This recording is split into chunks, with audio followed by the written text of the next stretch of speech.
Ang istoryang inyong mapakikinggan ay naglalaman ng mga eksena at salita na hindi dapat marinig ng mga bata.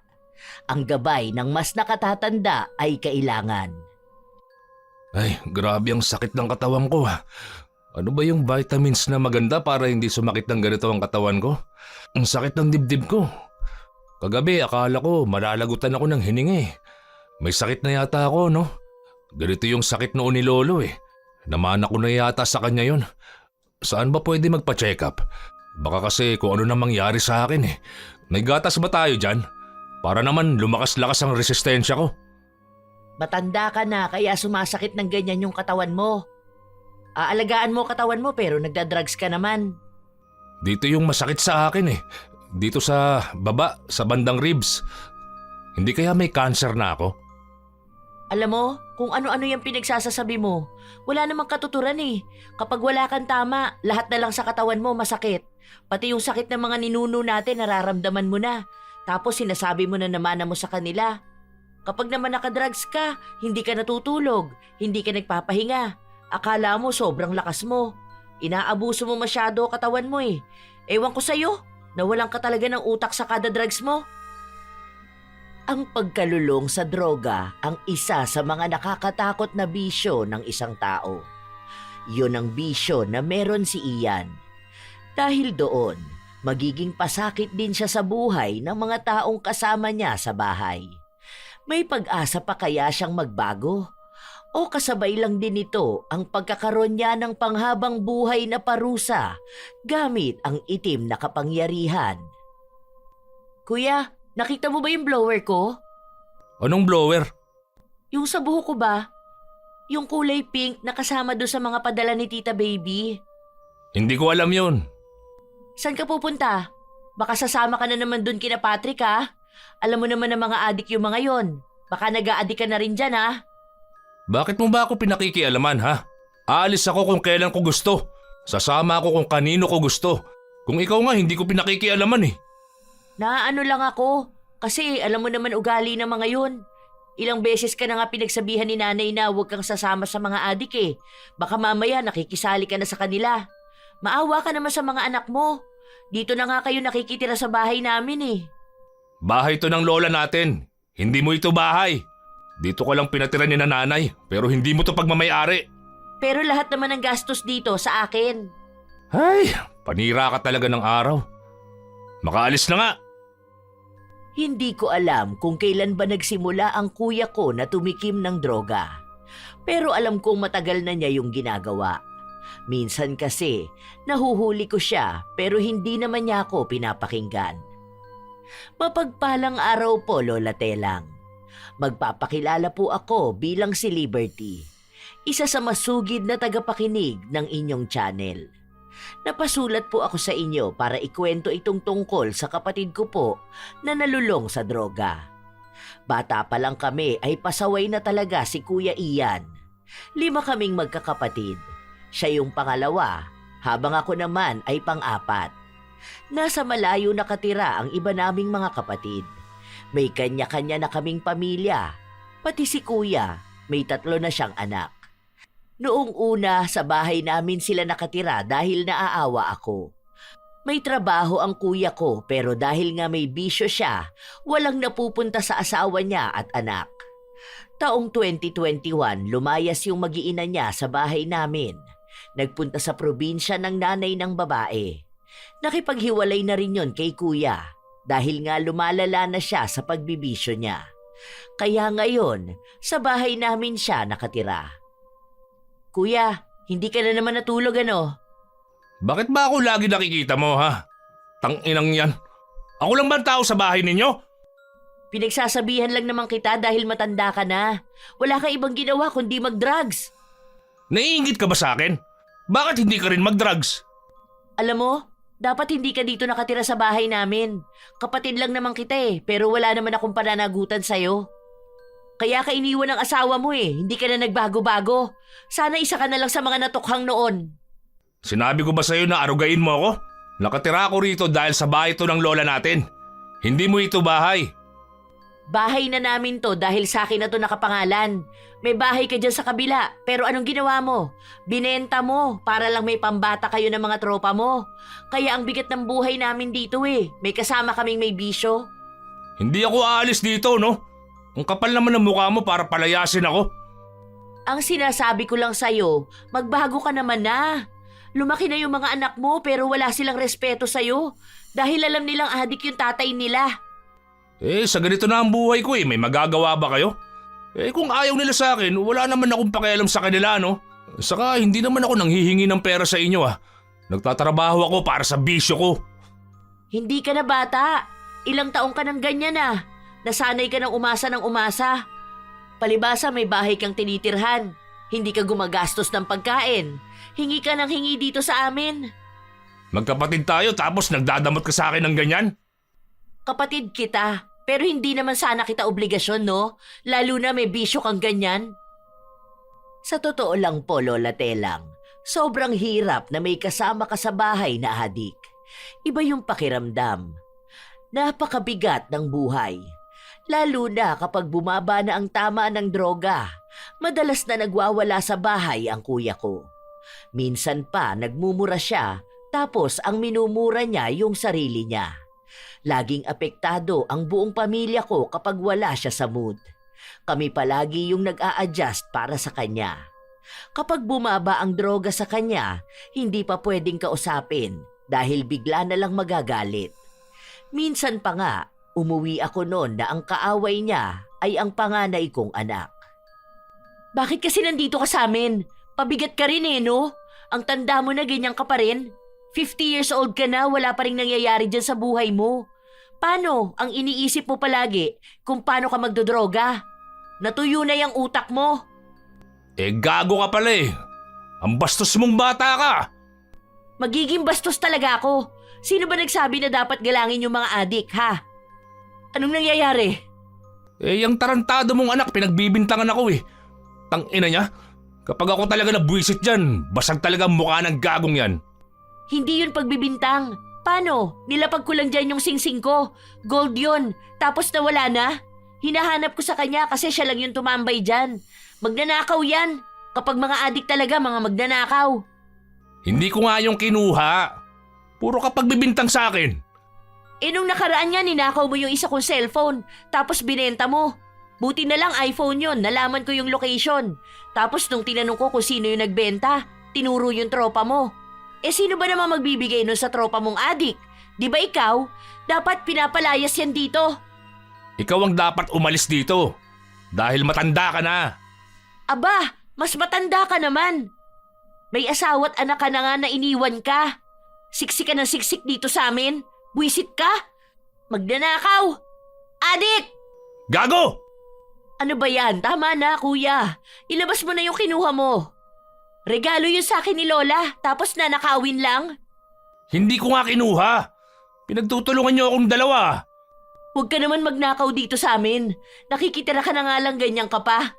Gusto mo kasi kami yung laging umiintindi sa'yo. Hindi ko sinabi na intindihin niyo ako. Mag-adjust kayo hanggat buhay pa ako. Dahil hindi ako aalis dito kahit anong mangyari. Hindi na nga nakita ang singsing ni Wendy. Galit na galit ang anak ko, pero pinagsabihan ko na hayaan na lang muna niya. Alam ko naman, Lola Telang, na may mali din ako. Hinahayaan ko lang din yung kapatid ko na ganituhin ang pamilya ko. Palagi nga rin kaming nag-aaway ng asawa ko dahil gusto niyang palayasin si Kuya Ian. 2 beses sa 1 linggo lang din kasing nasa bahay ang asawa ko dahil nga sa trabaho niya.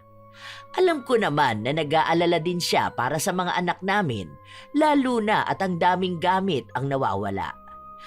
Hindi pwedeng bukas ang mga kwarto dahil minsan nang nawala ng 5,000 ang anak ko. Inilapag niya lang daw yon sa lamesa niya. Tapos nakalimutan niyang ikandado ang kwarto niya. Isang hapon, pagka-uwi ko galing sa trabaho, naabutan ko si Kuya Ian na nakatulala lang sa isang gilid. Hindi ko na sana siya papansinin, pero nagsalita siya. Magpakamatay na kaya ako, no? Bumaba na naman yung tama mo kaya ganyan ka na naman. Total, wala namang kwenta na ang buhay ko Baka magbigti na lang ako siguro. Ganyan ka na naman. Tapos hindi mo naman inaayos ang buhay mo. Pag magpapakamatay ka, wag dito sa bahay ko ha. Magpasagasa ka dun sa labas para may magbayad ng pampalibing mo. Ganyan ka na naman. Pampamalas ka talaga sa buhay ko eh. Puro ganyan ang naiisip mo tapos susunod dyan, isang tawag lang ng tropa mo, magmamadali ka na naman. Tapos pag nakatira ka, 3 days ka na naman niyang high. Akala mo si Superman ka. Tapos kapag pababa na yan tama mo, aawayin mo na naman ang mga tao dito sa bahay. Tapos kapag wala ka ng tama, maiisipan mo na naman magpakamatay. Tapos magsi-self-pity ka na naman. Para kasing wala nang magandang nangyayari sa buhay ko. Eh ano ba kasi nga asahan mo magandang mangyayari sa buhay mo kung wala ka namang ibang inatupag kundi ang mag-drugs? Ang sabi kasi nila kapag tumanda ako, wala naman daw akong mapapala sa inyo. Lalo na dyan sa mga anak mo. Kakawawain lang nila ako. Alam mo, ikaw ang kumakawawa sa sarili mo. Ilang beses ka na naming sinasabihan na ayusin mo yung buhay mo, pero hindi mo namang ginagawa. Tingnan mo nga yung sarili mo oh, lubog na yung panga mo. Tapos panay kang huya dyan kahit wala ka namang kinakain. Alam kong naiisip mo lang yan ngayon kasi wala kang tama ng droga. Iba na naman yung utak mo kapag balik ng mga kaibigan mo. Halos buong araw na nagpapaawa si Kuya Ian. Lagi niyang sinasabi na kawawa raw siya, na tumanda na siyang ganon ang buhay niya. Pero pagkatapos naman nun, nakakulong na naman siya sa kwarto niya. Nagsisindi na naman. Pagkatapos ng mga paawa niya, nagsimula na naman siyang magkalkal ng kung ano-ano. Nang hihingi siya ng mga sirang charger, aayusin niya raw. Hanggang madaling araw, ganon ang ginagawa niya. Kung ano-anong sirang gamit ang kinakalikot niya. Nakita ko pa nga po siya na kinukumpuni yung pinatapon ko ng plancha. Hanggang sa nagising na ulit ako ng umaga. Ang daming kalat sa sala. May mga binaklas pa siyang kung ano-anong basura. Nakakainis na naman yan si Tito. Tignan mo, after 3 days niyan, magwawala na naman yan dito sa bahay. Dapat kasi hindi ka na naaawa dyan eh. Pinapalayas mo na yan dapat.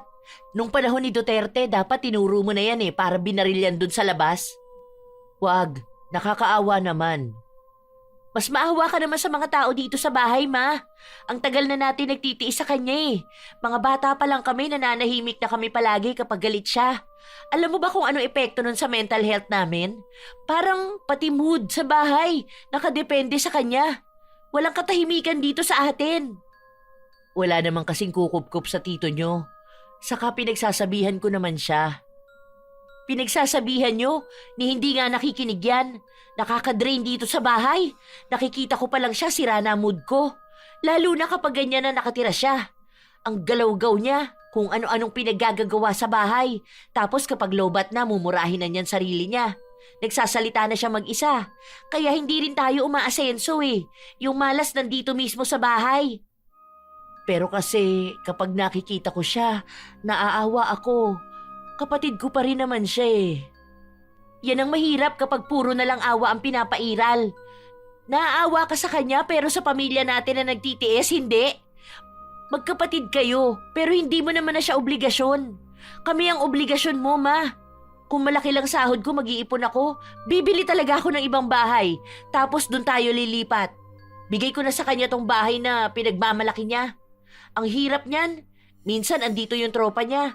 Andiyan sila sa kwarto niya, humihit-hit. Baka isipin ng mga tao, ganun din tayo. Nagpapapasok ng adik yung pabigat na adik. Nakakapagod. Nakaka-stress. Hindi ka ba nagsasawa sa ganito? Habang buhay ba tayo magtitiis sa kapatid mo, ma? Yung asawa at anak nga niya lumayas na sa kanya eh. Tapos tayo ganito.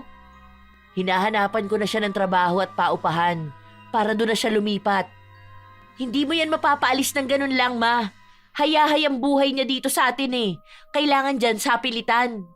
Wala ba naman siyang ibang inintindi kundi yung bisyo niya? Kapag gusto niya, kakain siya. Kapag wala siyang pambisyo, magnanakaw siya. Kasi ako, sawang-sawa na ako sa ganitong buhay. Lagi na lang walang choice. Lagi na lang nag-a-adjust. Gusto rin namin ng peace of mind. Yung bahay na ligtas para sa amin. Yung bahay na walang adik. Ramdam ko talaga ang anak ko. Lahat naman sila nagsasabi nun sa akin. Yung isang anak ko pa nga, gusto nang bumukod.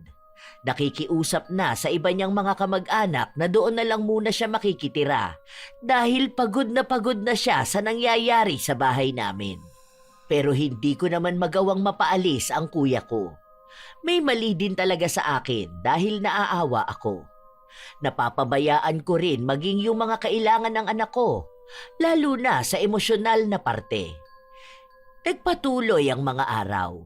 Dumating na naman sa punto na nagwawala si Kuya Ian. Buwisit talaga! Buwisit! Ano na namang nangyayari sa'yo? Basta, galit ako! Hindi ko alam kung bakit. Nakakabuwisit lahat ng tao, tangina! Wala naman yatang ginagawa sa'yo yung mga tao, nagwawala ka na dyan. Eh bakit ba? Sa galit na galit ako nung magagawa nyo. Nararamdaman kong gusto kong magalit kaya magagalit ako! Mga buwisit! Sinuntok niya pa ang salamin. Nabasag yun. Tapos, galit na galit siya maging sa kurtina na sumagi lang sa kanya. Sinipa niya rin ang sofa at lamesa. Hindi ko na lang pinatulan dahil alam kong pababa na ang droga na hinithit niya nung nakaraan. Kapag ganyan kasi nagalit siya ng walang dahilan, lahat ng sasabihin sa kanya ay mamasamain niya. Pagod ako sa trabaho. Pero mas nakakapagod ngang magkaroon ng kasamang ganito. Gusto ko naman siyang intindihin bilang kapatid ko siya. Wala na ang mga magulang namin. Tapos kami-kami na lang ang magtutulungan. Pero naiisip ko rin, paano ko naman siya tutulungan kung ayaw niyang tulungan ang sarili niya? Matapos ang pagwawala niyang yon, kinabukasan, para naman siyang lantang gulay. Wala siyang ginawa maghapon kundi ang matulog. Tuloy-tuloy yun hanggang sa kinabukasan. Ilang araw walang tulog tapos ngayon maghapon naman tulog. Sana ganyan na lang siya palagi. Yung tulog siya tapos hindi natin nakikita. Nasaan pala yung ulam dito? Yung binabad kong karne. Baka yun yung niluluto niya kagabi. Ang dami niyang nakain ah. Ubus nga yung kanin. Tapos pati yung uwi na pansit ni Bunso, kinain niya rin. Pati yung mga tinapay. Tinago ko nga yung palaman ko eh. Yung bigay ni Jed na strawberry jam.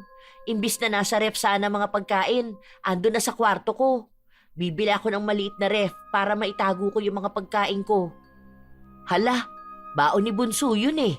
Hindi naman pwede na hotdog na naman ang baon nun. Nagrereklamo na nga sa akin. Buti kung may hotdog pa dyan. Ubus na rin? Eh ano pa ba?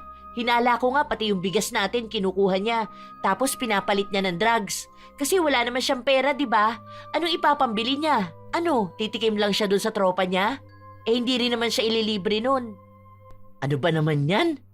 Nakakainis naman. Puro inis ka lang naman sa salita, May. Kapag naman gagawa ka ng action, wala ka magawa. Kapag naman tinaguan mo yan ng pagkain, magagalit yan. Sasabihin na naman niyang ayaw natin siyang bigyan ng pagkain, na napakadamot natin sa kanya. Para namang hindi mo siya kabisado. Bili ka na lang muna para bago ako pumasok magluluto ako. Papasok na nga ako. Bigyan mo na lang pera si Bunso. Sabihin mo bili na lang siya ng baon niya sa labas. Pagsabihin mo naman niyang kuya mo, ma. Noong umalis si Wendy, saka naman lumabas si Kuya Ian sa kwarto niya. Kahit na maghapon at magdamag na siyang tulog, antok na antok pa rin siya. Ay, grabe, ang sakit ng katawan ko. Ano ba yung vitamins na maganda para hindi sumakit ng ganito ang katawan ko? Ang sakit pa ng dibdib ko. Kagabi, akala ko malalagutan na ako ng hininga eh. May sakit na yata ako, no? Ganito yung sakit noon ni Lolo eh. Namana ko na yata sa kanya yun. Saan ba pwedeng magpa-check up? Baka kasi kung ano nang mangyari sa akin eh. May gatas ba tayo dyan? Para naman lumakas-lakas resistensya ko. Matanda ka na kaya sumasakit ng ganyan yung katawan mo. Aalagaan mo katawan mo pero nagdadrugs ka naman. Dito yung masakit sa akin eh. Dito sa bandang baba ng ribs. Hindi kaya may cancer na ako? Alam mo, kung ano-ano yung pinagsasasabi mo, wala namang katuturan eh. Kapag wala kang tama, lahat na lang sa katawan mo masakit. Pati yung sakit ng mga ninuno natin nararamdaman mo na. Tapos sinasabi mo na naman mo sa kanila. Kapag naman nakadrugs ka, hindi ka natutulog, hindi ka nagpapahinga. Akala mo sobrang lakas mo. Inaabuso mo masyado katawan mo eh. Ewan ko sa'yo, nawalan ka talaga ng utak sa kada drugs mo. Hindi ka kasi nag-aalala sa akin eh. Ako lang naman ang nag-aalala para sa sarili ko. Ayan, ganyan ka na naman. Magse-self-pity ka na naman. Tapos niyan, magdadrama ka na naman na walang nagmamahal sa'yo. Manawa ka naman sa kagaganyan mo. Ayusin mo naman ang buhay mo. Hindi para kung kanino, kundi para sa'yo. Tumanda ka na't lahat-lahat, ganyan ka pa rin. Edad lang nagbabago sa'yo. Nasasabi mo yan kasi masaya ang pamilya nyo. Aba, masaya naman dapat ang pamilya mo, di ba? Ang bait ng asawa mo eh. Kaso lang ganyan ka. Kung hindi lang din naman kita kapatid, hindi kita pagtitiisan, no? Hindi ko rin naman sinabi na pagtiisan mo ako, di ba? Magtatrabaho pa ako. Ayoko na ng kung ano-anong usapan na ganito. Pinabayaan ko si Kuya Ian na dumaing ng kung ano-ano mang nararamdaman niya. Kung ano-ano na lang kasi ang masakit sa kanya kapag wala siyang tama ng droga. Halos 3 araw na ganun siya. May iniinom din siyang bitamina. Tapos tuwing umaga, gatas ang iniinom niya para daw hindi siya magkasakit. Hanggang sa isang araw na naman, may impluwensya na naman ng droga ang katawan niya. Kapag ganito, wala siyang ibang ginawa kundi ang magkikilos. Umaakyat pa nga siya ng bubong para ayusin ang tumutulo kapag umuulan. Pagkatapos nun, nagulat ako dahil pati yung kabilang bahay namin ay inaayos niya yung mga sira. Habang nakatingin ako sa ginagawa ng kapatid ko, dumaan sa likuran ko ang anak ko. Masipag na naman yan, tapos niyan sa susunod na araw, sisirain niya yung inayos niya. Masipag sana si Kuya Ian eh, kaso kapag nakadrugs lang. Buti sana kung ganyan siya kasipag lagi, tapos magtatrabaho na siya, tapos magbabagong buhay. Kaso hindi eh. Ganyan siya kasipag tapos kapag lowbat na siya, pagod na buong katawan niyan. Hindi siya nakakakilos kapag hindi nagdadrugs. Dapat pinaparehab yan eh. Dapat nga nung una pa lang na nahuli yung nagdadrag siya, nasa rehab na yan eh. Hindi yung pati mga magulang nyo. Kinonsinti siya. Ayan, mukhang malala na siya. Mahihirapan na yan magbago. Kinausap ko nga yan nung nakaraan. Di ba masakit yung katawan niya? Tapos nagpapabili ng vitamins. Kako bukas din naman titira siya ng iba niyang vitamins. Ayan na nga. Puro ka lang naman din salita, May. Wala naman ako ibang naririnig sa'yo kundi puro puna na ganyan. Pero inaalagaan mo pa rin naman yung kapatid mo.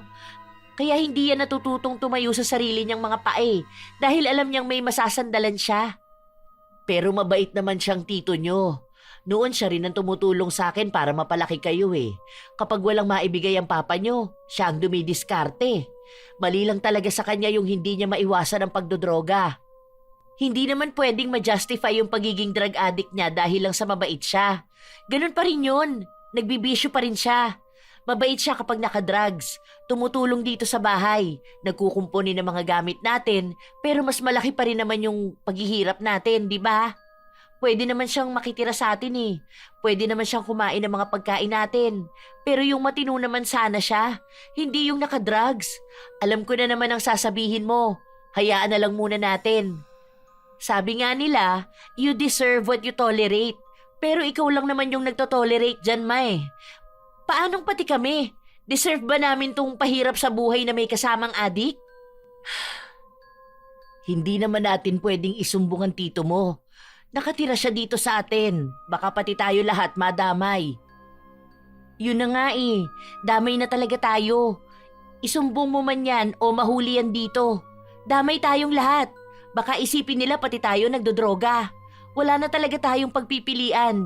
Kung pwede lang lumipat ng bahay eh.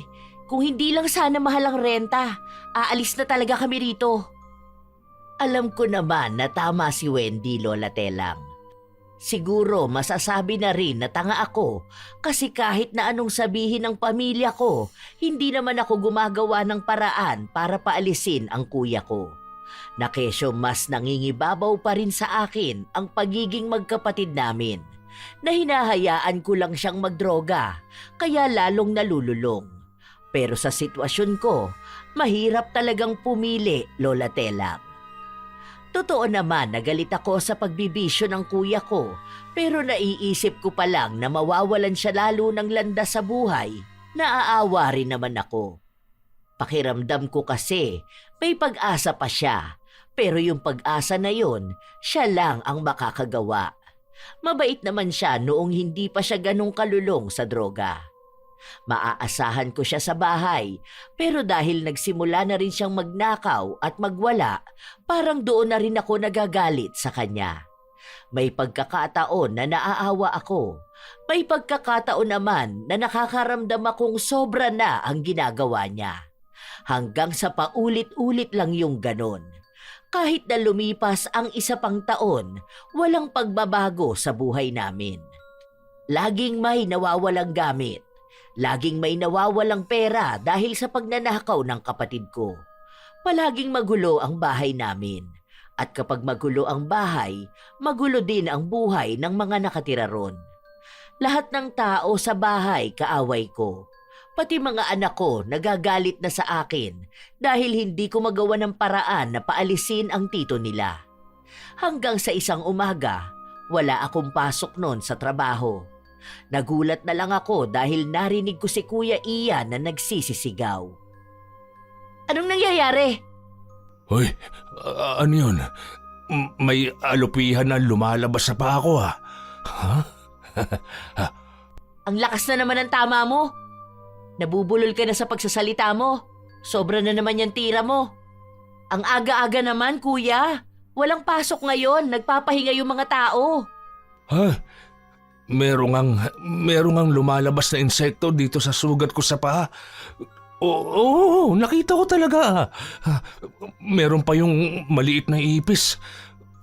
Kagabi, yun ang nakita ko eh. Akala ko panaginip lang eh. Hindi yan totoo. Nag-hallucinate ka dyan sa taas ng tama mo. Kung tinigil mo yung pagdadrugs mo, wala ka namang makikita na kung ano-ano eh. Isipin mo na lang, bakit naman may lalabas na insekto dyan sa sugat mo? Eh wala namang insekto sa katawan ng tao. Para kang tanga dyan. Baliw ka na talaga. Hindi ako nagsisinungaling. Nakita ko naman talaga eh. Masakit nga tong sugat ko eh. Kaya siguro hindi to gumagaling at lumalala. Dahil may mga ganitong lumalabas. Ha? Gulat nga ako kanina eh. Kasi alupihan talaga yon. Oo, sigurado ako. Hinila ko pa nga para makalabas lahat eh. Ang akala ko nga, papasok ulit sa sugat ko eh. Ha? Ayusin mo muna ang pananalita mo, kuya. Hindi yung ganyan na hindi ka maintindihan. Para ka pang may nginunguya dyan. Nanginginig pa yung panga mo. Halatang katatapos mo lang tumira eh. Huwag ka naman magulo. Gusto namin magpahinga. Paulit-ulit niyang sinasabi yon sa mga tao sa bahay. Naiinis na nga sa kanya ang mga bata dahil lagi niyang tinatanong kung totoo raw ba na pwedeng lumabas ang insekto sa sugat ng isang tao. Ang sabi naman ng mga anak ko, matulog naman daw siya minsan para hindi kung ano-ano na lang ang nakikita niya. Habang tumatagal, hindi na nawawala ang pagsasabi ni Kuya Ian na may lumalabas ngang insekto sa sugat niya. Hindi na rin kasi gumaling-galing ang sugat niya sa paa. Oh, tingnan mo to. Ayan oh.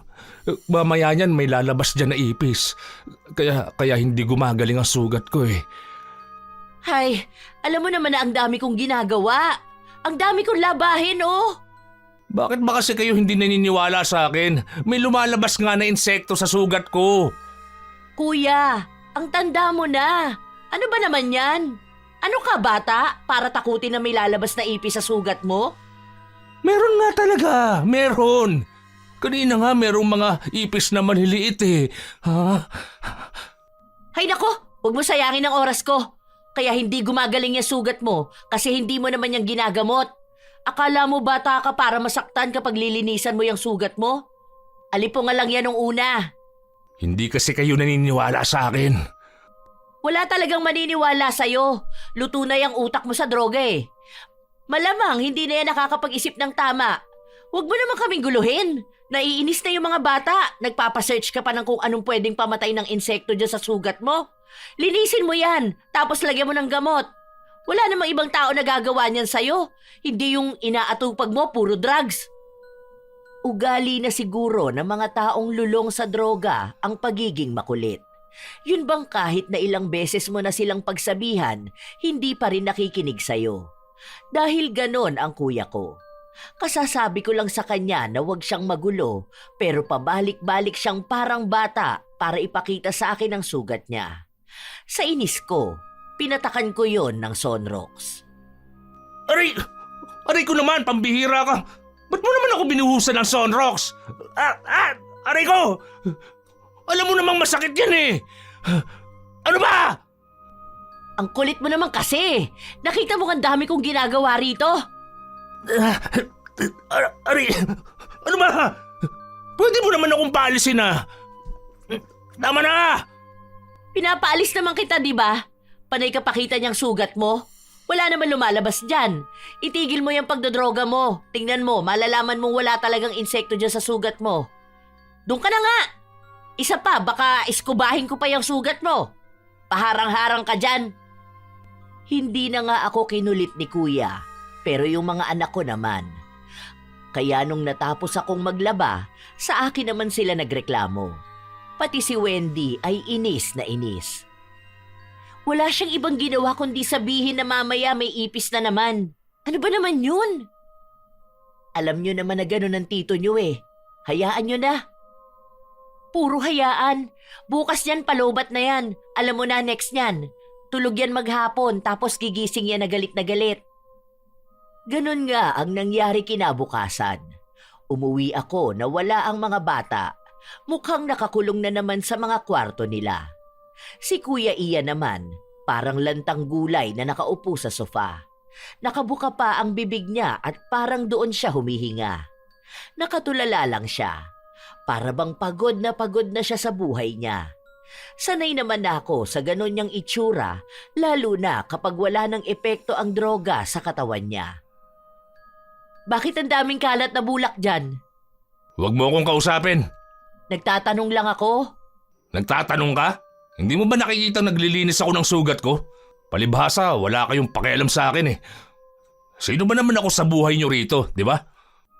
Ayan ka na naman. Wala na namang epekto ang drugs. Kami na naman ang pag-iinitan mo dito sa bahay. Oo, talaga.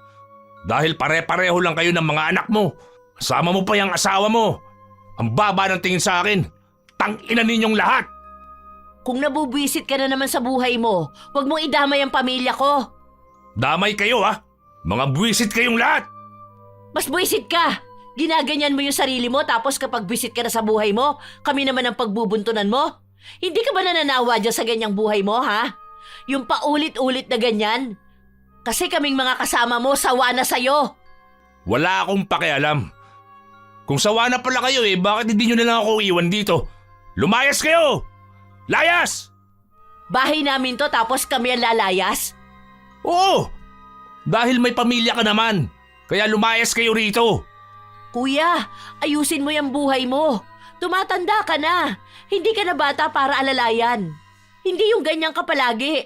Wala naman kasing ibang laman yung utak mo kundi droga eh. Hindi mo isipin kung anong pwede mong gawin para makabawi ka man lang sa sarili mo. At dun sa mga anak mong lumaki at lahat-lahat, hindi ka pa rin napapatawad. Wala akong pakialam sa kanila. Magsama-sama kayo. Pagtulungan niyo ako. Hindi ka namin pinagtutulungan. Sinasabi lang namin kung ano yung totoo. Gusto mo kasi yung puro ganun ka sa barkada mo eh. Yung mga iniwan na rin ng pamilya nila. Mga wala na rin kwenta yung mga buhay nila. Kung lagi kang magse-self-pity dyan, walang mangyayari sa'yo. Matuto ka ibangon ng sarili mo. Kasi wala namang ibang magbabangon yan kundi ikaw lang. Kung anong nangyayari sa'yo ngayon, hindi namin yung kasalanan. Ikaw ang pumili ng ganyang buhay, di ba? Ikaw yung pilit na lapit ng lapit sa bisyo mo. Umalis ka nga sa harapan ko. Babasagin ko tong mga gamit mo rito eh. Ay, yan lang naman ang kaya mong gawin. Yung magwala kapag lobat ka na. Kahit nasirain mo pa tong buong bahay, walang mangyayari. Hindi pa rin tutuwid ang buhay mo dahil babalik ka pa rin sa pagdadrugs mo. May kasama ka man o wala, hindi ka titino kung ayaw mong iwan yung bisyo mo. Natapos ang araw na mainit ang ulo ni Kuya Ian. Dumating na naman ang araw na wala siyang ibang ginawa kundi ang dumaing. Sa totoo lang, para siyang may 4 o 5 pagkatao. Parang iba-iba yung ugali niya, depende sa araw o kaya sa epekto ng droga sa kanya. Pagkatapos naming kumain, naiwan ako sa kusina at ang anak ko. Yung kapatid mo doon, ma, ang dami na namang iniinda. May sakit daw siyang ganun kay Luloy. Di ko alam kung sino yung si Luloy. Tapos yung ganito-ganyan niya, sumasakit. Baka raw may cancer na siya. Ganun daw ang sintomas ni Bubay bago namatay. Hindi ko alam kung sino yung pinagbababanggit niya. Baka mga kakilala niya yan na hindi naman natin nakikita. Nababaliw na naman.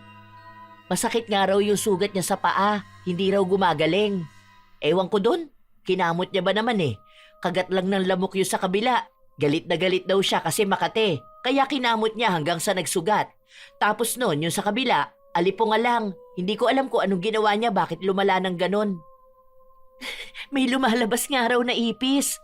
Kako, baka pugot na pari naman ang susunod na lalabas sa sugat niya. Nakakapikon, di ba? Hindi ko alam kung matatawa ko o ano. Halatang grabe umandar yung utak niya eh. Sobra talaga. Tingnan mo, mamaya yan, hihingi na naman niya ng vitamins. Habang nag-uusap kami ng anak ko, saka naman dumating si Kuya Ian. Ang dami na naman niyang iniinda sa katawan. Dahil naiinis si Wendy na makarinig ng ganon, umalis na rin siya agad. Nakahawak pa nga si Kuya Ian sa balakang niya habang iika-ika siyang naglalakad. Ay, aray, ang sakit. Ang sakit sa banda rito ko. Sa kidney yata to, no? Baka kailangan ko ng mag-dialysis. Ganito yung nararamdaman ni paring Vic eh. Akala nila wala lang daw. Tapos nalaman na malala na pala. Meron pala siyang bato sa kidney. Kung ano-anong sakit naman yung minamanifest mo. Wala kang ibang sakit maliban sa utak mo. Ayan ka na naman eh. Hindi ka na naman naniniwala sa akin. Kung gusto mong walang maging sakit dyan sa katawan mo, huwag kang mag-drugs. Mas mabisa yun.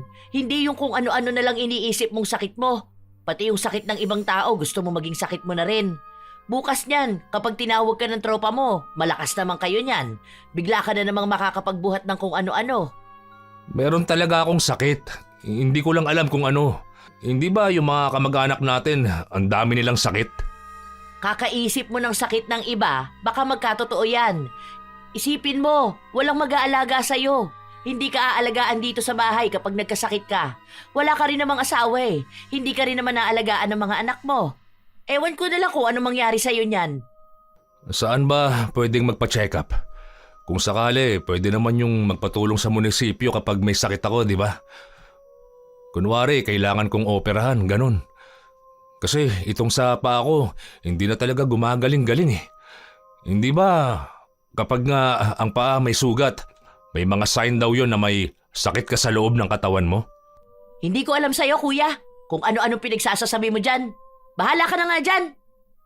Ayaw kong nakikipag-usap ng ganon dahil alam kong kung ano-anong sakit na naman ang sasabihin niyang meron siya. Katulad nga ng sabi ng anak ko, kung sino-sinong pangalan na naman ang babanggitin niya. May sakit yung kakilala niya, ganon yung nararamdaman, kaya baka ganon din yung sakit niya. Minsan hindi ko pa alam kung anong sakit yon, basta narinig niya lang kung saan. Hanggang sa kinabukasan, tumawag yung tropa niya, pero hindi siya makalabas ng kwarto niya dahil sa kanyang paa. Hindi naman makapasok yung tropa niya dahil umuwi yung asawa ko noon. Siguro halos 3 araw na ang lumilipas na hindi nakakapagdroga ang kuya ko. Ang akala ko noon magandang senyalis yon, na baka naiisip na niyang magbago. Pero parang mas lumalala pa siya. Minsan pa, naabutan niya kami ng bunso kong anak na nag-uusap. Tungkol yon sa pagpapaalam ng anak ko na pupunta siya sa bahay ng kaklase niya. Lumapit nun si Kuya Ian. Ano yun? Pinag-uusapan niyo ba akong mag-ina? Pinag-uusapan niyo ako, no? Tungkol na naman saan? Ano? Sa bisyo ko na naman, ha? Anong pinagsasasabi mo? Ayan, napapraning ka na. Nagpaalam lang sa akin yung bata. Bakit ka naman namin pag-uusapan? Akala mo ata lahat ng bagay sa buhay namin tungkol sa'yo. Dahil alam ko na yan, ha? Hindi ako tanga. Para kang tanga dyan, kuya. Praning ka na talaga, no? Tingnan mo nga yung itsura mo. Nakakatakot na. Nakakatakot naman talaga siyang tingnan, Lola Telang. Hindi ko alam kung bakit gano'n ang itsura niya.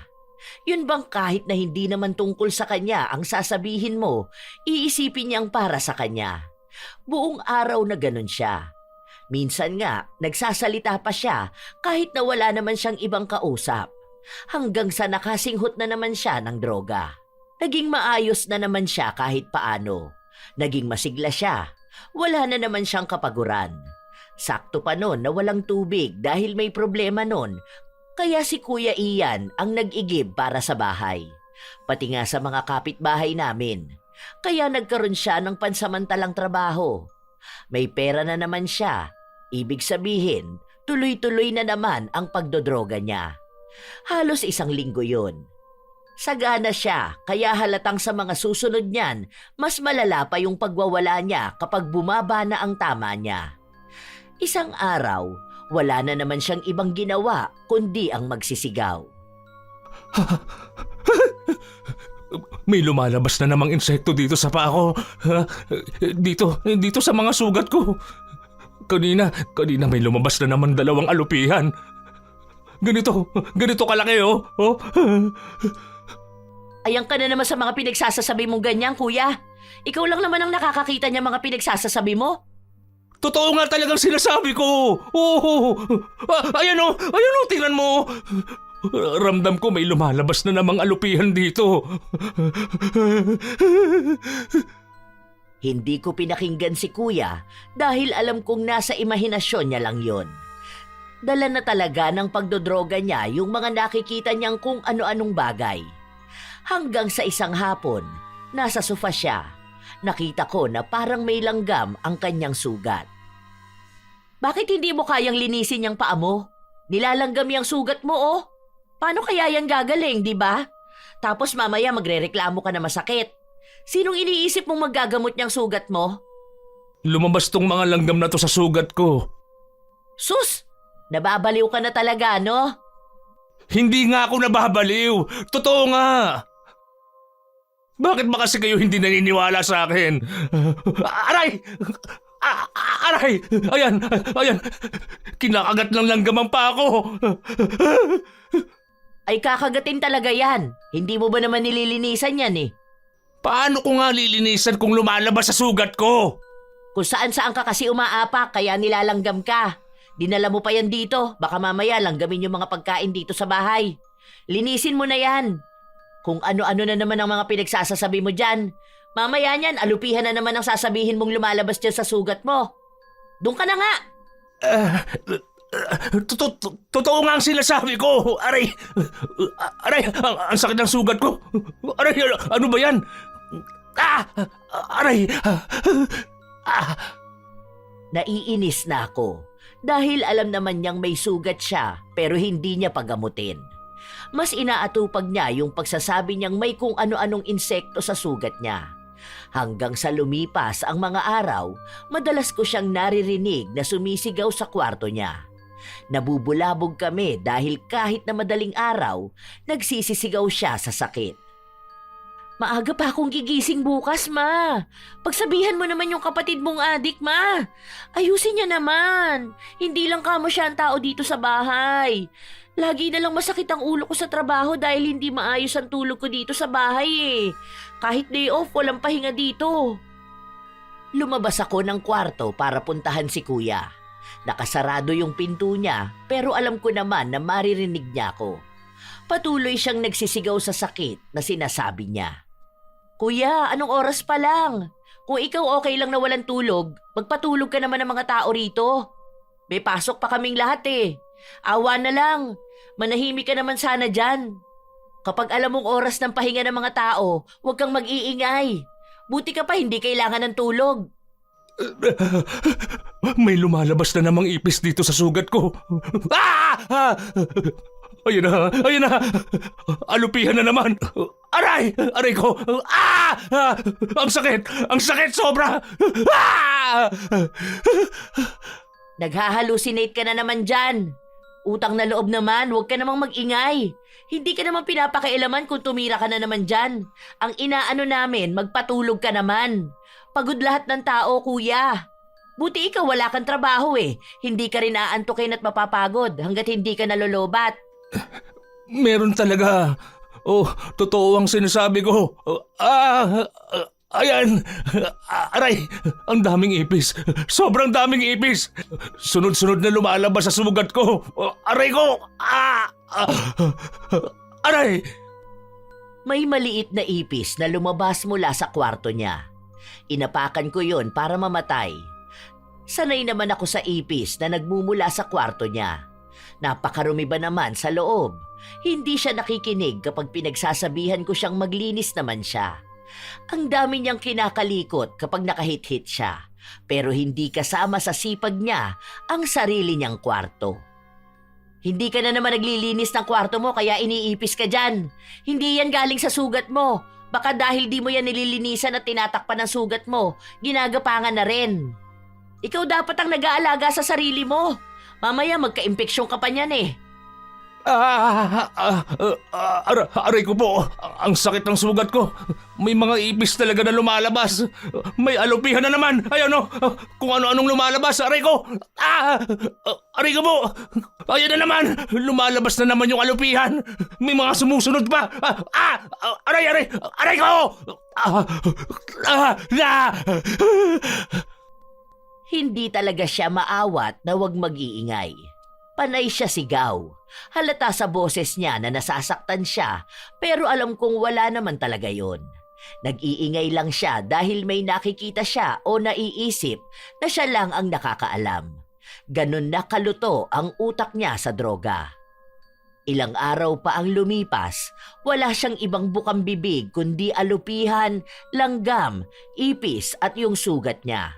Hindi na lang namin siya binibigyan ng pansin dahil nga alam namin na hindi naman totoo ang mga sinasabi niya. Isang umaga, lumabas kami ni Wendy para mamalengke. Oh, may alupihan! Yan daw yung lumalabas sa sugat ni Tito. Ganyan yung lagi niyang sinasabi, di ba? Tapos sisigaw pa yun siya kahit na hating gabi. Parang buong barangay gusto niyang gisingin eh. Buti na lang walang nagrereklamo, no? O baka tayo lang din ang nakakarinig. Ewan ko dun. Grabe na imagination niya. Ipis nga raw yun tapos alupihan. Minsan naman daw langgam. Pero nung nakaraan may alupihan sa bahay. Nagulat nga ako eh. Tapos parang dumadami ang ipis. Kahit anong spray ko at linis, ganun pa rin. Hindi ba naman dadami ang ipis kung sobrang dumi ng kwarto ng tito mo? Ang baho pa. Kaya siguro nakikita niya yung mga ipis. Tapos ayun, yung utak niyang luto na sa droga, gumagawa ng kakaiba sa kanya kaya akala niya galing yun sa sugat niya. Baka ginagapangan, ganon, tapos akala niya lumabas na. What if totoo nga yun, ma? Na may lumalabas sa sugat niya? Diyos ko naman, anak. Kailan pa nagkaroon ng insekto sa loob ng katawan ng isang tao? Malay mo lang naman, di ba? Ano yan, nabarang si tito mo? Alam ko sa mga nababasa ko parang ganun yun eh. Pero wala namang ganun sa totoong buhay. Mga imbento lang yun ng matatanda na galing sa probinsya. What if lang naman, di ba? Pwede naman yun na may magpapabarang sa kanya, lalo na kung galit sa kanya. Pwede naman yung ganun eh. Sino ba namang hindi magagalit sa ganung klase ng tao? Galit na galit pa naman mga tao sa mga adik. Sino naman ang may kilalang mambabarang? Ano yun, hahanap pa? Chat-chat sa FB? Dadayuhin pa sa probinsya, ganon? Hindi pa naman ako nakakakilala ng mambabarang. What if ako? Ano pinagsasasabi mo? What if lang naman na ako pala yung nagpabarang sa kanya? Bakit? May kilala ka bang mambabarang? Ano kasi yun? May nakilala ko dati. Hindi ko siya kilala. Hindi ko pa nga siya nakikita. Parang naging friend kami noon nung pandemic. Tapos ayun, kwentuhan kaming dalawa. Tapos sa kanya ako nagrarant. Mabait kasi yun eh. Tapos bigla niyang naikwento sa akin na nag-aaral siyang mambarang. Hindi ko naman alam kung totoo yun. Tapos ayun, biniro ko siya kung pwedeng ako magbigay ng una niyang babarangin. Kaya si Tito ang sinabi ko. Pero 2021 pa yun eh. Tapos ano yun? Ngayon lang umepekto? Hindi na kasi kami nakakapag-usap nun eh. Nahack yung account niya. Tapos nagpalit ako ng Facebook kasi nga nakalimutan ko password. Totoo ba? Opo ma, hindi ko naman agad yun na-realize eh. Kasi malay ko bang totoo nga na mambabarang yun. Basta ang sabi niya lang sa akin, sa Western Visayas ata siya nakatira. Sumabay lang naman ako sa trip niya. Malay ko ba, nagbibiruan lang naman kasi kami nung una. Loko-loko ka talaga? Kaya sinasabi ko na umiwas-iwas kayo dyan sa mga nakikilala nyo sa internet eh.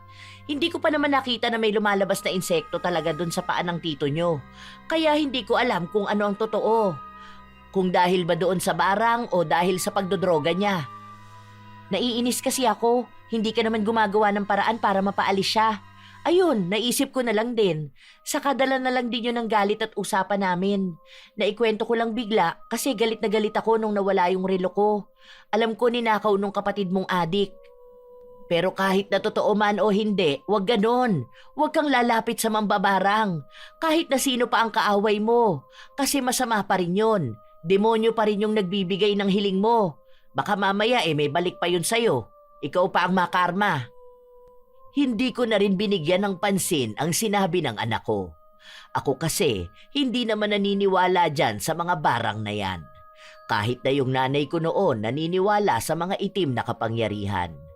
Tapos, base naman sa kwento ni Wendy, ilang taon naman na simula nung huling beses niyang nakausap yung kaibigan niya na sinasabi niya. Ilang araw pa ang lumipas, paulit-ulit lang ang lahat. Hanggang sa nagsisigaw na naman si kuya. Ayan na, lumalabas na naman. Ayan na, lalabas na naman ang alupihan. Aray! Ayan na, nababaliw ka na naman. Sobra-sobra ka na naman humit-hit dyan. Totoo nga! Aray ko po! Aray ko! Tingnan mo! Ayan na oh! Ay! Diyos ko po! Ano yan? Sabi ko sa iyo may lumalabas na alupihan sa sugat ko eh. Aray ko! Aray! Sobrang sakit! Sobrang sakit niya talaga! Aray ko po! Hindi ko alam kung anong magiging reaksyon ko nung mga panahon na yon, Lola Telang. Nakikita mismo ng mga mata ko na unti-unting lumalabas ang alupihan sa sugat ng kuya ko. Dahan-dahan pa yon, parang hinahalukay pa ang laman niya. Magkabilang pa ayon, pero sa kabila naman ipis. Napapasigaw din ako kasabay ng pagsigaw ni kuya. Nasasaktan talaga siya. Hindi ko naman alam kung sinong tatawagin ko. Ang sakit talaga. Kaya hindi gumagaling ang sugat ko eh. Hindi ko alam kung saan ang galing ang mga yan. Ganyan lagi eh. Kaya nga sabi ko, masakit talaga eh. Ayan na naman. Ayan na naman. Ramdam ko na may umuuka sa laman ko. Ayan. Aray ko. Aray. Hindi niya kinakaya ang sakit. Parami ng parami ang lumalabas. Kahit natakpan niya, kahit nalagyan niya ng gamot, ganun pa rin. Hanggang sa gumabi na, umuwi na ang anak ko. Dahil siya lang naman ang nakakaalam ng ganun, sinabi ko sa kanya kung ano ang nakita ko. We, totoo ba ma? Oo nga, nakita ko mismo. Grabe, parang isang dangkal ata yung alupihan na lumabas to sa isa niyang paa. Di mas lalong nagnanayon. Kaya pala palaki ng palaki yung sugat niya eh. Akala ko naman kinakamot niya lang. Baka naman nag-hallucinate ka na rin. Baka sa susunod sabihin nila na pamilya ng baliw tayo rito. Hindi totoo talaga na nakita ko. Nagulat din naman ako eh. Pero talagang kitang-kita ng dalawang mata ko. Hindi lang isang beses. Tapos yung sigaw ni tito mo, talagang sakit na sakit siya. Nai-imagine ko pa lang, grabe na talaga kasakit nun. Yung sugat pa lang masakit na eh. Paano kung may insekto pang lumalabas, di ba?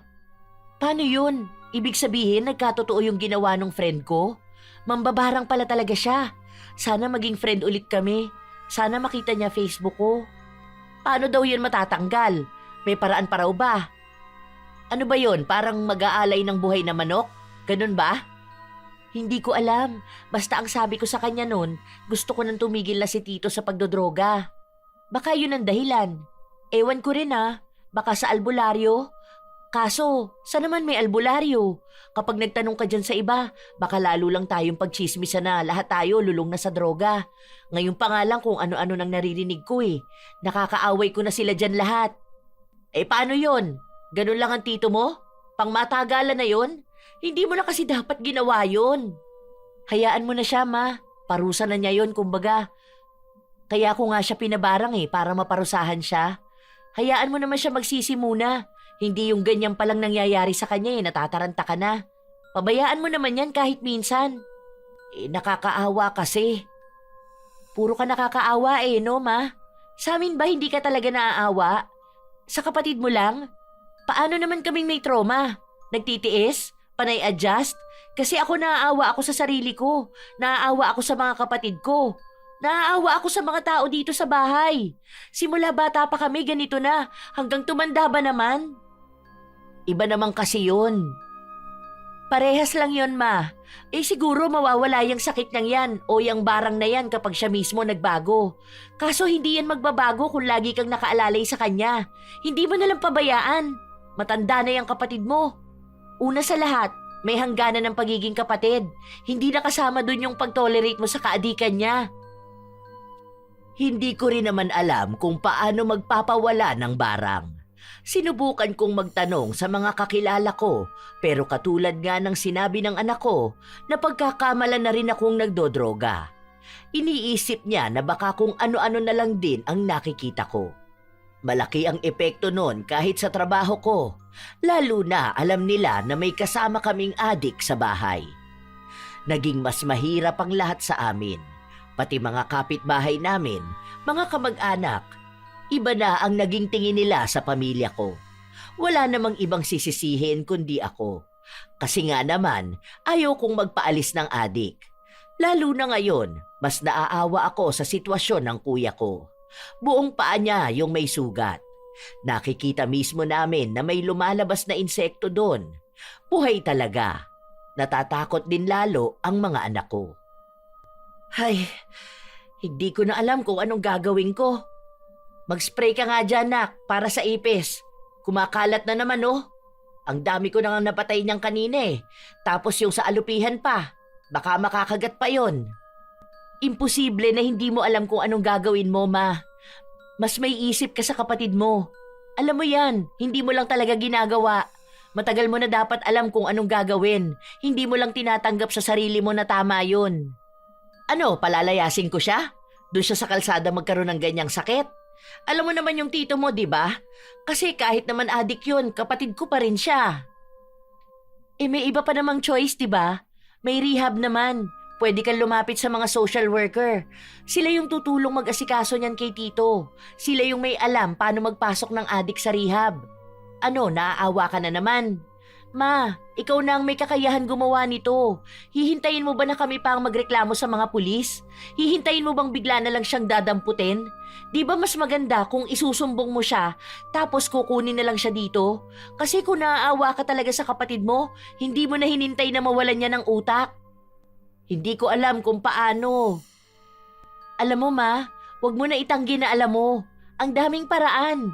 Ang dami mong kakilala. Huwag mo nang hintayin na habang buhay na siyang ganyan.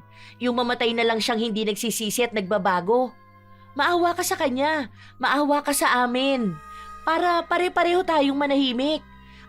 Kasi hirap na kaming tumanda na lang at lahat-lahat. Ganito pa rin. Tapos may choice naman yung nanay namin. Wala namang ginagawa. Tingnan mo nga. Nagpabarang pa ako bigla para lang matahimik. Nawala na ng choice. Pati sa paniniwala na hindi ko pinaniniwalaan, nilapitan ko na. Ikaw pa kaya na alam na dapat ang gagawin? Pinag-iisipan ko pa kung anong gagawin ko. Habang lumalala kasi yung sugat sa paa ni kuya, lumalala na rin yung pag-uugali niya. Lagi siyang galit. Hindi nakakausap ng maayos. Napapraning. Paano? Hindi na rin kasi siya nakakalabas, kaya hindi siya nakakabili ng panghit-hit niya. Hindi rin siya mapasok ng mga tropa niya, kaya walang nagdadala sa kanya. Lagi siyang dumadaing ng kung ano-ano. Nagiging mas matakaw siya, pero nangangayayat naman. Hindi ko na maintindihan. Siguro mas nangingibabaw talaga sa akin ang awa ko sa kanya bilang kapatid. Hanggang sa kinausap ko siya tungkol nga sa gustong gawin ni Wendy. Bali, lumapit na ako sa barangay. Magpapatulong na ako para madala ka sa rehab. Wala na akong choice eh. Hindi ka rin naman nagbabago. Baka kailangan na tong maging sapilitan. Bakit ako dadalhin doon? Inaabandona mo na ako? Ganito ba ang ibig sabihin ng kapatid para sa'yo, ha? Para din naman sa'yo to, kuya. Ang tagal mo ng ganyan eh. Tama naman sila na hindi pwedeng habang buhay na ganyan ka. Tumatanda na tayo. Kung tutuusin, dapat ine-enjoy natin ang buhay natin eh. Hindi yung ganito ka-stress. Tanga ka pala eh, ha? Alam mo na nga may sakit ako, di ba? Hindi mo ba nakikita tong mga pa ako? Hindi ko na nga alam ang gagawin ko sa nangyayaring to eh. At naglalabasan tong mga lintik na insekto na to. Hindi mo rin kasi ako iniintindi eh. Porket maayos kayong pamilya mo, kung ano-ano nang gusto nyong gawin sa akin. Wala man lang nag-aalala sa akin. Walang nangungumusta kung okay pa ba ako. Kung hindi na ba masakit tong mga pa ako. Kung anong kailangan ko. Akala mo ba masaya ako sa ganito, ha? Hindi ko naman sinabi na masaya ka. Ginagawa ko to para naman magbago ka eh. Matagal ka ng ganito. Oras naman na para baguhin mo ang sarili mo. Magkaroon ka na ng bagong simula. Kasi hindi pwede na habang buhay kang ganito eh. Kung hindi kami nag-aalala sa'yo, tingin mo ba hindi ko iisipin kung saan ka mapapabuti? Ang ibig sabihin, gusto mo talaga akong umalis dito sa bahay nyo? Gusto mong solohin tong bahay na to? Tapos magdadamutan nyo ako sa pagkain, di ba? Alam ko naman yun eh. Ramdam ko naman na ayaw nyo sa akin dito. Hindi ko na lang yun sinasabi. Parang hindi ka mag-aanak ang tingin nyo sa akin ah. Kapag andyan ang mga anak mo, walang kumakausap sa akin. Intindihin mo naman, kuya, na kapag naging maayos ka na, pwede kang magbagong buhay. Hindi pa naman huli ang lahat eh. Sana nga talaga dati ko pa to ginawa. Saka wag mong punahin yung mga anak ko. Inintindi ka nila ng mahabang panahon. Kaya ngayon, gagawa na rin ako ng tamang desisyon. Hindi pwede na palagi na lang din akong naaawa sa'yo. Kasi yung mga anak ko nga naman yung mas nakakaawa. Basta, hindi ako sasama kahit na kanino. Hindi ako aalis dito. Matagal na akong nakatira rito eh. Kaya kahit na anong pilit nyo sa akin, hindi ako aalis! Galit na galit si kuya. Pinagmumura niya ako at lahat ng tao sa bahay. Kung ano-ano pang pinagsasabi niya. Ilang araw na gano'n ang ugali niya. Hindi niya kami kinakausap ng maayos dahil naiirita na rin siya sa sugat niya. Minsan nga, sinasaktan na niya maging sarili niya. Kaya yun na rin ang isa sa nakakaalarma. Ang sabi pa ng mga anak ko, baka masaktan din kami. Nagbanta rin kasi si kuya na kapag nainis siya, susunugin niya ang buong bahay. Kahit na hindi ko alam kung gagawin niya o hindi. Maraming tao pa ang madadamay pag nagkataon. Isang araw, hindi ako pumasok sa trabaho dahil darating ang mga tao nakakausap kay Kuya Ian. Galit po yun, kaya wag na lang kayo lalapit sa kanya at baka masaktan pa kayo. Banda rito na lang kayo pumuesto. Maliit lang din ang kwarto niya kaya siguro kahit isang tao na lang muna yung nasa loob. Pwede naman dito na bukas na lang ang pinto. Hindi pa agad kukunin si Kuya dahil kakausapin muna siya. Nagtaka rin sila dahil nakita nila kung paanong may lumabas na ipis sa sugat ni Kuya. Pero wala naman sa kanilang nakaisip na baka dahil nabarang siya o ano. Sobrang dumi kasi ng kwarto, tapos may mga daga din doon. Kaya akala nila binahayan na ng insekto ang sugat ni Kuya dahil hindi rin nalilinis. Pinaliwanag ko sa kanila na walang maglilinis ng sugat ni Kuya kasi nga nagwawala siya palagi. Tapos hindi siya lumalabas ng kwarto niya. Talagang itinuloy mo tong gusto mo? Kinakausap ka naman nila ng maayos, kuya. Para naman sa kapakanan mo tong ginagawa eh. Ikaw rin naman ang makikinabang nito. Anong maayos? Pinagkakaisahan niyo ako eh. Sinasabi mo sa kanila na nagdodroga ako, kaya kukunin nila ako. Kahit na ang totoo, gusto mo lang talaga akong paalisin eh. Dahil nagiging pabigat ako, di ba? Di ba? Nako kuya, kahit na hindi ko sabihin sa kanilang lulong ka na sa droga. Sa pananalita mo pa lang, sa kilos at dyan sa itsura mo, halata na talaga na adik ka. Tarantado ka pala eh. May sakit ako eh, di ba? Nagkasakit ka na lang dahil dyan sa bisyo mo. Hindi ako sasama sa mga yan. Subukan nyo talaga. Makikita nyo ang hinahanap nyo. Lumayas na nga kayo rito. Layas! Mga gago! Walang pinalampas na tao si kuya. Pinagsisigawan niya lahat. Panay din siya dura para lang lumayo sa kanya ang mga tao.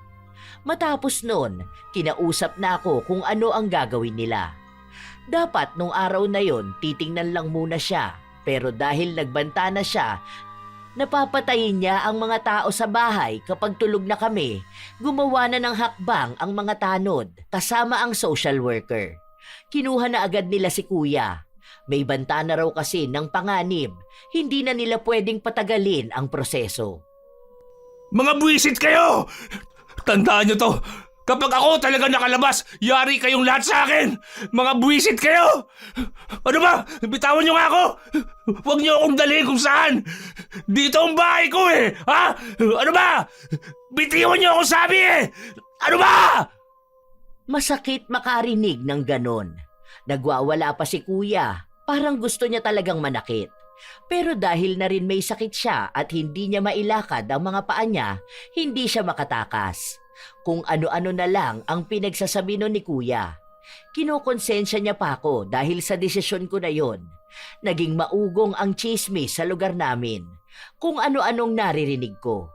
Yung iba mali-mali pa ang kwento pero hindi ko na sila pinapatulan dahil wala rin namang maidudulot yon sa buhay namin. Ano na raw ganap kay Tito? Ano raw gagawin sa kanya doon sa rehab? Ang sabi sa akin, parang 2 weeks muna bago ako makakakuha ng balita. Parang hindi ko rin siya pwedeng makausap eh. Parang 2 weeks walang bisita, walang cellphone, as in walang contact. Para daw humupa yung withdrawal niya. Depende pa yan sa lakas ng tama sa kanya. Pero siguro kahit naman matapos ang 2 weeks, hindi pa rin naman ako kakausapin nun. Pero makakalabas pa siya, ganon? Mga taon pa yun siguro, no?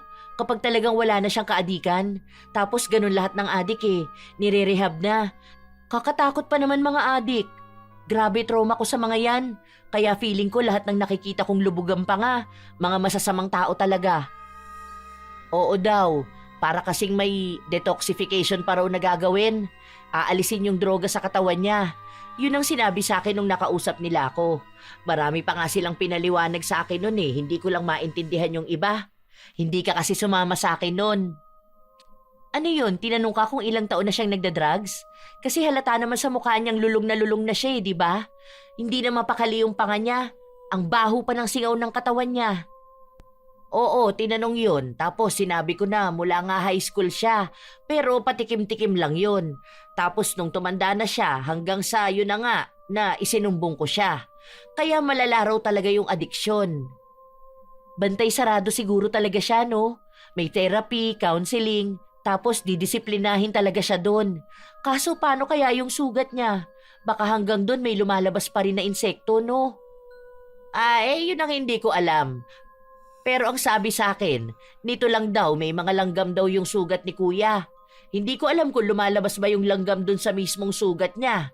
Hindi ko kasi alam dyan sa barang na pinagawa mo. Baka nga kapag nagbago siya, di ba? Sana nga magbago pa ang tito mo. Nasabi ko na to sa mga anak niya kaso walang pakialam sa kanya. Sabi nila matagal na raw patay yung tatay nila para sa kanila. Kaya ayun, naawa ka na naman sa kapatid mo. Aba syempre naman, kapatid ko pa rin naman yon. Kahit na, kung hindi naman kasi siya naging adik, hindi siya gaganunin ng mga anak niya. Ang babait kaya ng mga yon. Tingnan mo, ang peaceful ng bahay natin. Ang tahimik, walang biglang magagalit. Ang gaan, di ba? Kasi tama yung naging desisyon mo. Huwag ka magsisi, ma. Mas magsisi ka kapag napatay tayo ng adik. Palinisan natin ang kwarto ni Tito para doon na lang ilagay yung iba nating gamit. Daming foil doon sa ilalim ng kama niya. Huling-huli ang mga parapernalya. Di ba hinaluhog nga yung kwarto niya? Siguro naman magiging maayos na tong bahay natin, no? Kung ano man yung mangyayari kay Tito, siguro yun na yung desisyon niya para sa sarili niya. Gusto man niyang magbago o bumalik sa dati. Parang second chance na niya yan. Kaya ikaw ma, wag nang kung ano-anong iniisip mo. Hayaan mo namang mabuhay sa paraan niya yung kuya mo. Hindi yung sa kanya ka pa mas naaawa. Mga 3 linggo siguro yon nung may nagsabi sa akin na pwede kong bisitahin si kuya. Pero hindi matagal na usapan. Huwag ko raw papatulan kung sakali man na may sisihan. Dahil madalas daw kapag may nasa rehab na kamag-anak at hindi kusang sumuko yung tao, madalas na sinisisi nila yung nagturo sa kanila para mapunta ron. Galit pa rin daw kasi si kuya, kaya malabo na maiintindihan niya kung ano yung sitwasyon. Nag-aalangan pa ako na dalawin siya, pero nagpunta pa rin ako. Ano? Masaya ka na ba na nakikita mo ako rito? Na pinahihirapan mo ako? Masaya na ba kayo ng pamilya mo na wala na ako sa bahay nyo, ha? Hindi ko alam kung kailan ka makakalabas dito o kung kailan ba gagaling yang sa paa mo. Pero gusto ko lang sabihin sa'yo, sana maalala mo na ginawa ko to para sa'yo. Para magkaroon ka na ng maayos na buhay na hindi pa huli ang lahat para sa'yo. Hindi ko kailangan yung pinagsasasabi mo dahil hindi naman ikaw ang nahihirapan dito eh. Ginawa mo akong nakakahiya sa mga tao. Hindi ako ang gumawa ng nakakahiya, kuya. Saglit lang ako rito. Basta ang gusto ko lang sabihin sa'yo, sana naman, di ba? Sana naman makita mo na may masayang buhay kaysa sa pag-aadik. Magsimula ka para sa sarili mo, hindi para sa ibang tao. Sana balang araw maintindihan mo tong ginawa ko. Para din to sa pamilya ko. Yun ang huling usapan namin ni kuya. Hanggang ngayon kasi, Lola Telang, nasa rehab pa rin siya. May balita naman ako sa kanya. Ang sabi nila, nagiging maayos na raw si kuya. Nag-aaral nga raw siya doon ng welding para kung sakali na makakalabas na siya, pwede na siyang magkaroon ng trabaho. Hindi ko alam kung magkikita pa ba kaming dalawa. Nung umalis kasi ng bansa si Wendy nitong nakaraang taon lang, ibinenta namin ang bahay. Tapos nun, kumuha kami ng ibang bahay malapit sa bagong pinapasukan na paaralan ng bunso ko. Malayo na yun doon sa bahay namin dati. Wala ring ibang nakakaalam dahil hindi na kami nagpabisita ng ibang kamag-anak. Alam na rin naman ni kuya na hindi na kami doon nakatira. Dahil yung isang naghahatid sa akin ng balita tungkol sa kanya, pinagsabihan ko na rin. Sa ngayon, nasa loob pa rin ng rehab si kuya. Pero ramdam ko na mas maayos naman na siya. Sana nga lang kung lalabas na siya, hindi na siya matukso ng mga taong makikilala niya na gumamit ng droga. Lalo na sa panahon ngayon, maluwag na ulit ang bentahan ng pinagbabawal na gamot. Sana lang may malaki siyang natutunan sa nangyari sa kanya. Dahil balita ko rin na parang nawawala na yung mga insekto sa paa niya. Pagaling na nga rin daw yung sugat niya. Baka totoo nga na nagbabago na siya. Hanggang dito na lang po ang pagbabahagi ko ng kwento ko, Lola Telang. Maraming salamat po. Tunay na mahirap magkaroon ng adik na kasama sa bahay. Dahil ang utak nila, mahirap hulaan. Hindi mo alam kung gagawa ba sila ng mali o masama. Araw-araw kang nabubuhay sa kaba. Takot na baka may mawala, baka may masaktan o baka isang desisyon lang ang maging mitya ng mas malaking gulo. Magkaroon ng tamang desisyon para sa mas nakakarami.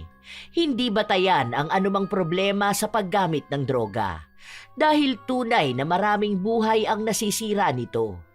Laging piliin ang kaligtasan ng nakararami kaysa sa awa sa iisa. Magkaroon ng malasakit pero hindi ang konsintihin ang mali. Tandaan na ang tunay na malasakit ay ang pagpiling gawin ang tama kaysa hayaan ng mali na patuloy na manira ng maraming buhay. Marami talaga ang problemang dulot ng droga. Hindi lang sa mismong gumagamit, kundi sa mga taong nakapaligid sa kanila. Kaya mga apo, wag na wag ninyong ilalagay ang sarili nyo sa ganitong sitwasyon. At sa mga gumagamit na, naway magkaroon kayo ng kalinawan para piliin ang mas matuwid na landas. Maaari pa rin kayong magbahagi ng inyong opinyon at kwento tungkol sa ibinahaging kwento ni Liberty. Naway nakapaghatid ito ng magandang aral. Ito ang inyong Lola Telang at maraming salamat sa palagi ninyong pakikinig mga apo.